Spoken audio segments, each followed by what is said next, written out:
Hello, আসসালামু আলাইকুম everyone. BD top ফার্মে আপনাদের সকলকে স্বাগতম। আজকের মূল ব্লগটি হলো নেপিয়ার গাছ কিভাবে লাগাবেন সেই প্রসেসিং আপনাদেরকে দেখাবো। সো প্রথমে সামনে দেখতে পাইতেছেন নেপিয়ার ঘাসের ডান্ডি, যেটাকে আমরা বলে থাকি নেপিয়ার ঘাসের লাঠি দেখতে পাইতেছেন। 3 পাইক কাটা হয়েছে আর কি, 3 পাইক কাটছে দেখতে পাইতেছেন। আপনাদেরকে লাগিয়ে দেখাবো। আমাদের খেতে যাব এখন। আজকে আপনাদেরকে লাগিয়ে দেখাবো নেপিয়ার ঘাসটি, গরুর ঘাস। এটা মূলত ঘাস ঘাসগুলো নেপিয়ার ঘাসের লাকড়িগুলো ব্যাগে ভরছি। এখন ঘাস খেতে যাব। ঘাস খেতে গিয়ে আপনাদেরকে ঘাস লাগানোর প্রসেসিংটা দেখাবো, কিভাবে নেপিয়ার ঘাস লাগাবেন।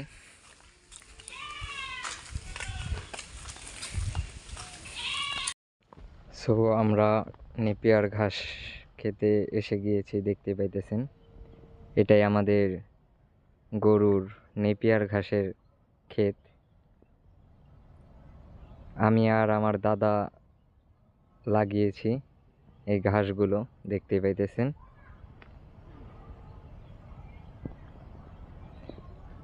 এখন কিছু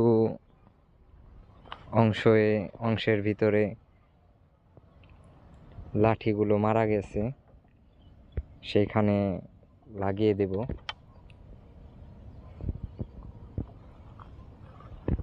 সো কীভাবে লাগাবেন সে সম্পর্কে আজকে বলে দেব।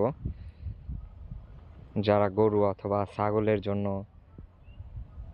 ঘাস চাষ করতে চান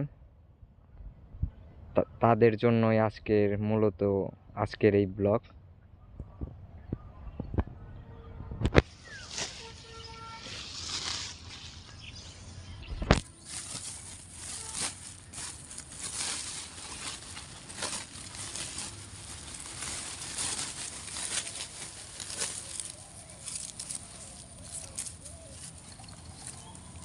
প্রথমত একটা লাকড়ি নিলাম, ঘাসের লাকড়ি।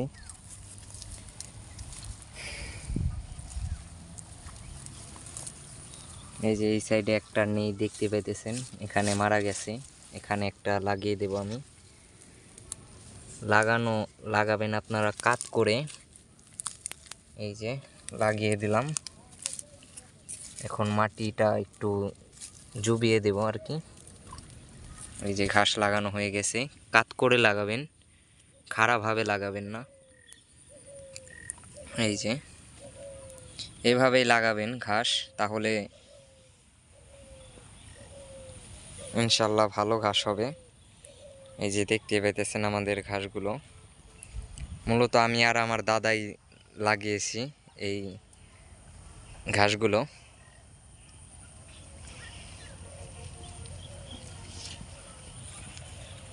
নিচ দিয়েও ঘাস হয়েছে, দেখতে পাইতেছেন। নিচের গুলা আমাদের গ্রামাঞ্চলে এটাকে বলে ভাদলা, আর এটাকে বলে সেচি। এই যে সেচি দেখতে পাইতেছেন। এগুলো লাগিয়ে তারপর সার দেই। সার দিলে তারপরে বড় হয়। সার ছাড়া কখনো ঘাস উঠবে না, বড় হবে না। এই নেপিয়ার ঘাস ইউরিয়া সার দেই মূলত। ইউরিয়া, আরেকটা সার আছে, আরেকটা হলো, এটার নাম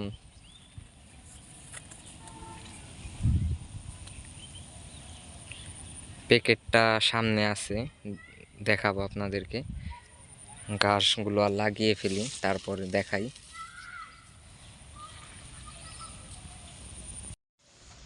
ওই ওষুধটার নাম হলো ম্যাগমা ইউরিয়া সার। আর এই ম্যাগমা ওষুধটি প্রয়োগ করবেন, তাড়াতাড়ি নেপিয়ার ঘাস বড় হবে। আর এই ম্যাগমা দিলে ঘাস কালো হয়। কালো হওয়ার জন্য এই ম্যাগমা ওষুধটি দেওয়া হয়। আর ইউরিয়া সার প্রয়োগ করা হয় যাতে ঘাসগুলো দ্রুত বড় হয়। সো এভাবে ঘাস লাগাবেন আর এই ওষুধগুলো প্রয়োগ করবেন, অবশ্যই ভালো ফলন পাবেন ঘাসের।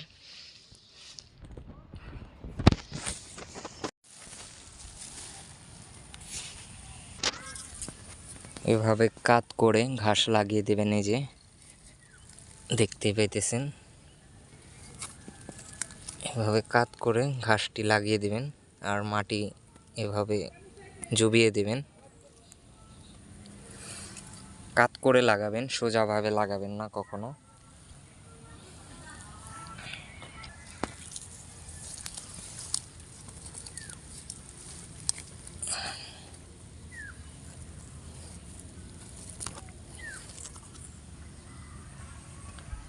সো আজ এই পর্যন্তই, দেখা হবে পরবর্তী কোনো আপডেট ব্লগ নিয়ে।